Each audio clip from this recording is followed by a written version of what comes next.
Buenas tardes, queridas hermanas.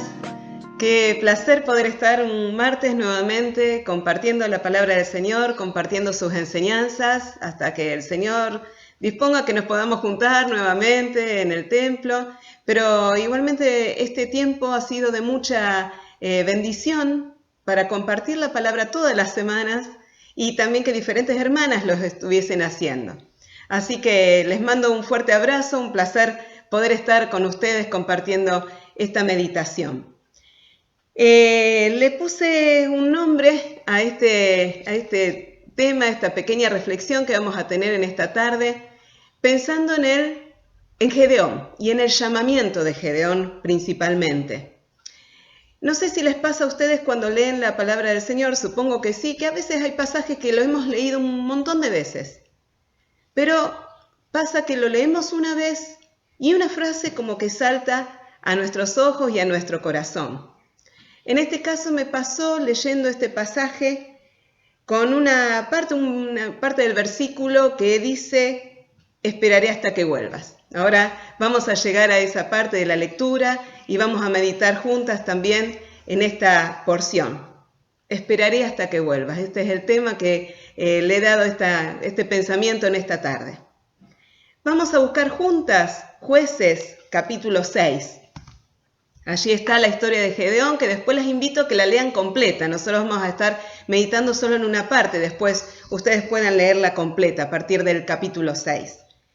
Entonces, Jueces capítulo 6, yo les voy a estar leyendo en la NTV, que es la Nueva Traducción Viviente. Quizás hay frases que podemos entender un poco mejor leyéndolas en esta versión. Y a mí me pasa también que uno muy acostumbrado a veces a leer en la Reina Valera, al leer en otras versiones, uno ve otro aspecto de la lectura, le presta más atención que quizás los otros pasajes que uno los tiene ya muy sabidos. Entonces buscamos Jueces capítulo 6, yo voy a ir haciendo la lectura en partes, vamos a ir sacando enseñanzas de diferentes partecitas con la ayuda del Señor.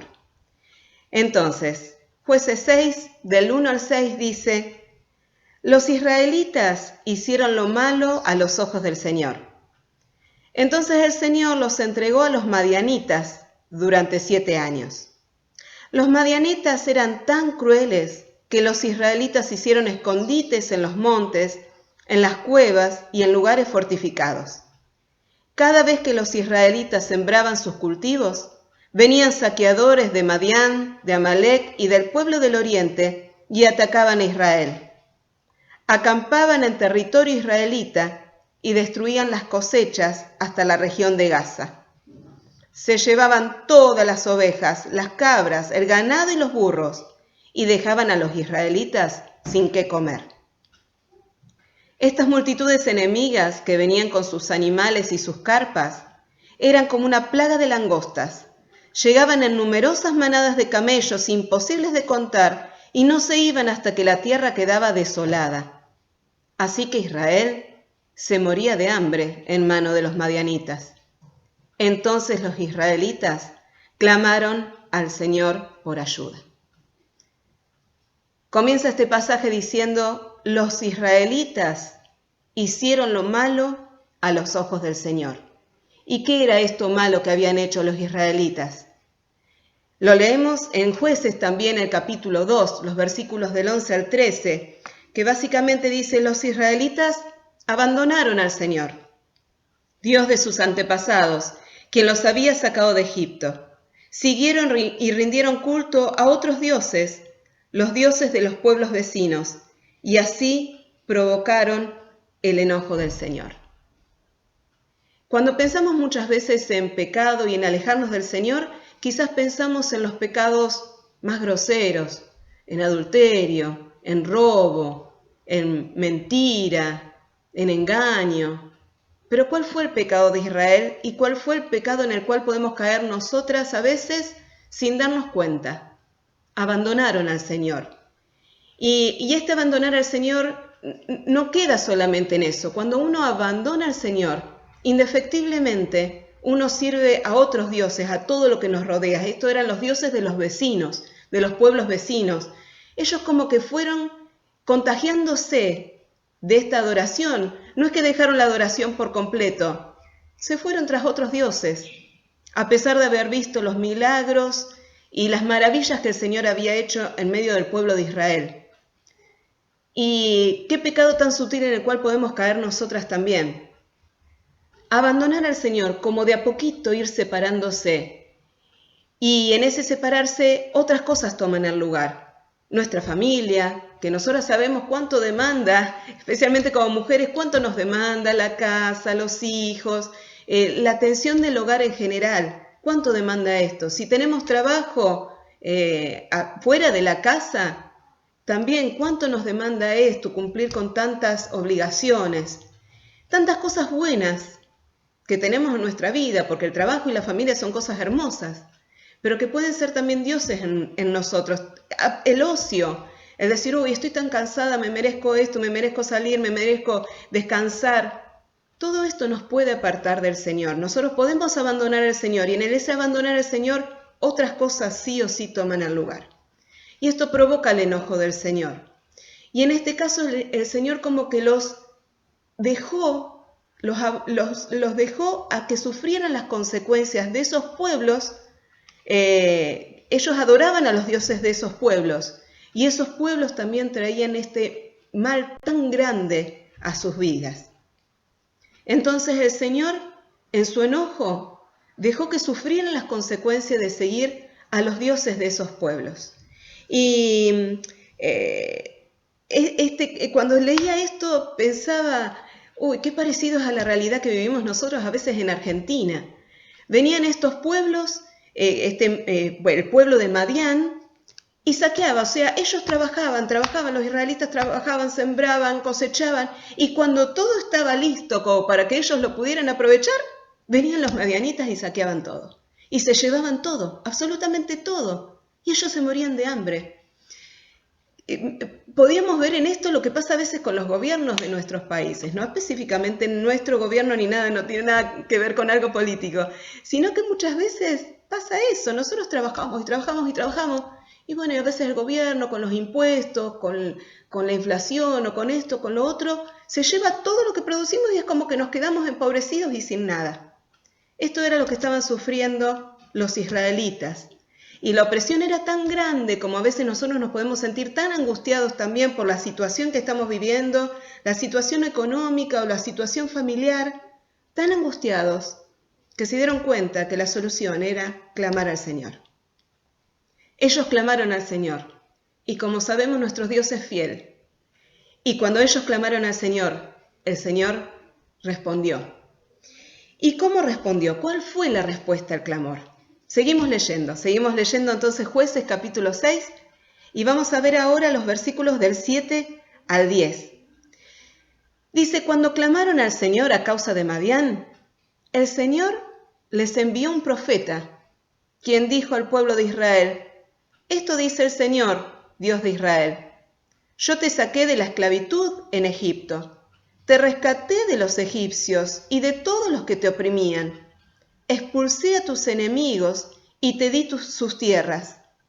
Te dije, yo soy el Señor tu Dios. No debes rendir culto a los dioses de los amorreos en cuya tierra ahora vives. Pero no me hiciste caso. El Señor a este clamor no respondió inmediatamente con la liberación.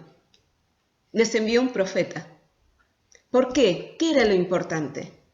Es que el pueblo de Israel reconociera cuál era su pecado. Entonces el Señor primero, cuando nosotros clamamos a Él, el Señor primero habla a nuestros espíritus mostrándonos lo que está mal en nuestra vida y de qué debemos arrepentirnos. Porque lo primordial, lo primero que debemos hacer es arrepentirnos de aquello que nos separó del Señor. Entonces el Señor les mostró a ellos, a través de este profeta, cuál era su pecado. Que podamos estar atentas nosotras también, porque nosotros muchas veces clamamos al Señor para que nos libere de ciertas situaciones angustiantes en nuestra vida, pero lo primero que tenemos que hacer es escuchar su voz y escuchar lo que Él nos dice y en qué nos está pidiendo que nosotros nos arrepintamos. Entonces, una vez que el Señor les mostró, y que seguramente no lo dice la palabra, pero seguramente ellos se arrepintieron o hubo personas que se arrepintieron porque después les mandó la liberación y seguramente fue a consecuencia de que ellos se habían arrepentido de su pecado. El Señor después les dio la salida. Y seguimos leyendo entonces. Vamos a los versículos del 11 al 18. Después el ángel del Señor vino, después que les habían mandado el profeta y que les había mostrado cuál era su pecado. El ángel del Señor vino, y el ángel del Señor, él después lo llama Jehová. Al principio Gedeón quizás no lo reconoció, pero sabemos que probablemente era el mismo Señor Jesucristo que iba a darle este mensaje. Era Dios mismo el que les estaba dando este mensaje. Después el ángel del Señor vino y se sentó debajo del gran árbol de Ofra que pertenecía a Joás, del clan de Abiezer. Gedeón, hijo de Joás, estaba trillando trigo en el fondo de un lagar para esconder el grano de los madianitas. Entonces el ángel del Señor se le apareció y le dijo: «Guerrero valiente, el Señor está contigo». «Señor», respondió Gedeón, «si el Señor está con nosotros, ¿por qué nos sucede todo esto? ¿Y dónde están los milagros que nos contaron nuestros antepasados? ¿Acaso no dijeron: el Señor nos sacó de Egipto, pero ahora el Señor nos ha abandonado y nos entregó en manos de los madianitas?» Entonces el Señor lo miró y le dijo: «Ve tú con la fuerza que tienes y rescata a Israel de los madianitas. Yo soy quien te envía». «Pero, Señor», respondió Gedeón, «¿cómo podré yo rescatar a Israel? Mi clan es el más débil de toda la tribu de Manasés, y yo soy el de menor importancia en mi familia». El Señor le dijo: «Yo estaré contigo, y destruirás a los madianitas como si estuvieras luchando contra un solo hombre». «Si de verdad cuento con tu favor», respondió Gedeón, «muéstrame una señal para asegurarme de que es realmente el Señor quien habla conmigo». «No te vayas hasta que te traiga mi ofrenda», él respondió.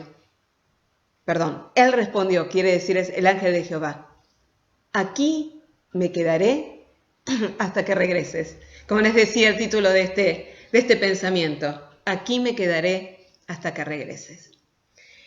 Vemos en esta parte que Gedeón estaba como escondido, estaba trillando el trigo en un lagar. Ahí estudiaba un poquito, miraba un poquito en otros libros. Un lagar era para las uvas, para pisar las uvas, era el lugar donde se pisaban las uvas. Y era un lugar medio escondido, a media luz, porque eso es lo importante también para que la uva no se arruine, tiene que ser a media luz, medio escondido. Pero él estaba haciendo esto estaba trillando el trigo allí. No era un lugar apropiado, el trigo se trillaba a plena luz del día. Pero obviamente Gedeón tenía que estar escondido a causa de los madianitas. Entonces, acá vemos a un Gedeón temeroso, y en todas las respuestas que él dio, vemos a un Gedeón temeroso, como débil, como inseguro. Y Gedeón significa guerrero, el que destruye. Y es como Gedeón no se veía así. Vemos en todas sus respuestas que él se consideraba absolutamente nada delante del Señor. Pero el Señor no ve lo que vemos nosotros. El Señor ve nuestro interior, lo que verdaderamente somos. Los nombres en el pueblo de Israel eran elegidos específicamente. Dios les daba ese nombre porque tenía también como un sentido profético. Gedeón tenía este nombre y parecía el más cobarde y el más temeroso de todos. «El Señor está contigo, guerrero valiente». Yo me lo imagino a Gedeón diciendo: «¿A mí me está hablando? Guerrero valiente, yo acá estoy y no puedo hacer nada contra estos madianitas que vienen a atacarnos. Yo no soy un guerrero valiente, yo soy un insignificante que está acá haciendo una tarea dura, porque era muy esforzada, pero era dura, pero escondido.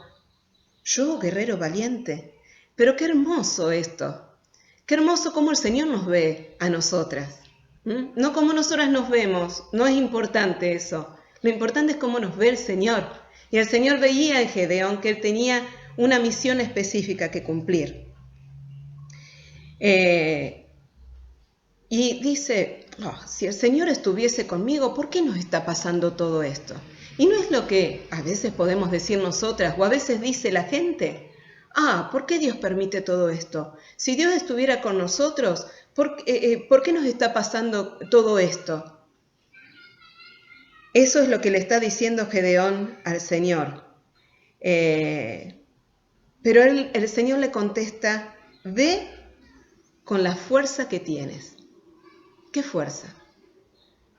¿Qué fuerza? Si yo estoy acá y él le dice, mi familia es el clan o la familia, es la más débil, eran pobres, él era el menor de la familia. Gedeón vio sus recursos humanos, que era pobre y que no tenía ninguna posición, no tenía ninguna capacitación, no tenía nada. Eso es lo que vio Gedeón. Hay dos peros en esta parte del llamamiento. Eso no es importante. Lo importante es lo que el Señor nos capacita. Le dice, ve con la fuerza que tienes. La fuerza que tienes era su debilidad. Y sabemos también, como nos dice en 2 Corintios capítulo 12, los versículos del 9 al 10, que no lo vamos a leer ahora, pero Dios trabaja con nuestra debilidad. Entonces, ve con esta fuerza que tienes. O sea, la fuerza que no tenía, pero era el poder del Señor que iba a actuar a través con él. Ve con la fuerza que tienes y salvarás a Israel del poder de Madián, porque yo soy el que te envía. No era importante lo que él era, cómo él se veía. Lo importante era que el Señor iba a ir con él. En esta semana también estuve leyendo una ilustración que me gustaría compartirlas con ustedes, porque me fue de mucha bendición. Y dice, un cargador de agua de la India llevaba alrededor de su cuello un palo con 2 recipientes grandes colgados. Una de las vasijas tenía una grieta, mientras que la otra era perfecta. Esta siempre conservaba todo el agua al final del largo recorrido desde el arroyo hasta la casa, mientras que el recipiente agrietado siempre llegaba medio lleno. La pobre vasija agrietada estaba avergonzada de su imperfección y se sentía miserable porque solo era capaz de cumplir con la mitad del cometido para el que había sido fabricada. Después de 2 años de lo que percibió como un amargo fracaso, un día habló con el portador de agua junto al arroyo. Estoy avergonzada y quiero disculparme contigo porque debido a mis grietas, el agua se escapa todo el camino de regreso a casa. Debido a mis defectos, solo puedes entregar la mitad de mi carga y solo obtienes la mitad del valor que deberías recibir. El acarreador preguntó a la vasija, ¿te diste cuenta de que solo hay flores en tu lado del camino, pero no en el lado del otro recipiente? Esto es porque siempre he sabido de tu defecto y he plantado semillas de flores en tu lado del camino y todos los días, mientras caminamos de regreso, las has regado. Durante 2 años he sido capaz de recoger esas hermosas flores para decorar la mesa. Si no fueras exactamente como eres, no hubiera sido posible crear esta belleza para adornar la casa. Afortunadamente, Dios usa vasijas agrietadas. Realmente me emociona mucho esto, porque nosotros pensamos que debemos ser perfectas para que Dios nos use. Y Gedeón no era perfecto, ni mucho menos. Pero el Señor le dice, ve con esta tu fuerza, porque yo te llamo. Entonces tenemos que estar atentas al llamado del Señor. No pensar que somos incapaces de hacerlo, porque el Señor va con nosotros. Seguimos leyendo los versículos del 19 al 21. Dice, entonces Gedeón fue deprisa a su casa, asó un cabrito y horneó pan sin levadura con una medida de harina. Luego llevó la carne en una canasta y el caldo en una olla, puso todo delante del ángel, quien estaba bajo el gran árbol. Así que el ángel de Dios le dijo: pon la carne y el pan sin levadura sobre esta piedra y derrama el caldo sobre ellos. Y Gedeón hizo lo que se le indicó. Entonces el ángel del Señor tocó la carne y el pan con la punta de la vara que tenía en la mano, y de la piedra salió fuego que consumió todo lo que Gedeón había llevado. Y el ángel del Señor desapareció. Pero antes de todo esto, antes de que él preparara toda esa ofrenda, él se dio cuenta que era algo que venía del Señor y le pidió que se quedara porque le quería presentar una ofrenda. No te vayas hasta que te traiga mi ofrenda. Y el Señor respondió: aquí me quedaré hasta que regreses. Y Gedeón regresó con esa ofrenda. Y Gedeón le pidió al Señor que le mostrara una señal para confirmar ese llamado que le estaba haciendo, que era un llamado bastante fuerte y bastante especial. Le estaba pidiendo que libre a Israel del poder de Madián, a este solo hombre. Seguimos leyendo en la historia que después el Señor lo hizo solo con 300 hombres. Él le quería ofrecer una ofrenda y quizás se demoró en traer esa ofrenda, porque hasta que preparó el cabrito, hasta que preparó los panes, ¿Y qué le dijo el Señor? Aquí me quedaré hasta que regreses. Así que, 2 cosas para sacar como conclusión de esto. Dios usa a nosotros, Dios nos llama a vos, guerrera valiente. A ti te llamo, pero yo soy temerosa, yo tengo miedo de todo, yo me siento incapaz, yo me siento infeliz. No, si el Señor te está llamando, el Señor te usa con esa debilidad que vos tenés, como esas vasijas agrietadas. Las usa para un propósito específico. Esa vasija agrietada no era para que cargara el agua, sino que era para que regara las flores. No todas tenemos el mismo llamado, todas tenemos diferentes llamados. El Señor nos usa así como somos, aunque nos creamos imperfectas, somos imperfectas, ¿no? Pero aunque nos creamos insignificantes, el Señor nos usa igual. Y voy a esperar hasta que regreses. Si te alejaste del Señor, si dejaste que otras cosas ocuparan, quizás no te alejaste del Señor. Quizás lees la Biblia, quizás orás, quizás asistías a los cultos, pero tu corazón está lejos del Señor, no estás cumpliendo el propósito que Dios tiene para tu vida. El Señor te espera hasta que regreses. Y el Señor está esperando que regreses. El Señor está esperando que regreses. Y Dios quiera que podamos estar caminando en los propósitos del Señor y estar cumpliendo el llamado para que el Señor nos tiene preparadas. Y si necesitamos a veces una confirmación, pidamos al Señor. Dios tiene misericordia de nosotras. Dios sabe lo que necesitamos. Dios sabía que Gedeón necesitaba esta confirmación y vemos después, conocemos la historia del vellón, de que si había agua en el vellón y no había agua al lado, del rocío. Sigan leyendo el pasaje que realmente es muy hermoso. Dios les dio estas confirmaciones a Gedeón cuando se las pidió, porque Dios sabía que Gedeón las necesitaba. Entonces, el Señor nos espera, pero regresemos. Gedeón se demoró quizás en preparar su ofrenda, pero él regresó al lugar. Regresemos al Señor. Regresemos al llamado que quizás el Señor nos ha dado y no hemos cumplido. Regresemos, ofrezcamos nuestra vida, ofrezcamos nuestra debilidad al Señor, porque el Señor trabaja a través de nuestras debilidades. Quiera Dios bendecirnos y que ustedes pueden seguir leyendo, relean este pasaje, sigan leyendo lo que sigue, que el Señor les va a hablar a cada una de ustedes específicamente, así como lo hizo conmigo. Que Dios las bendiga y que el Señor realmente nos ilumine para que podamos cumplir el llamado que nos ha dado cada una en particular. Dios las bendiga, les mando otro fuerte abrazo y un beso. Bendiciones.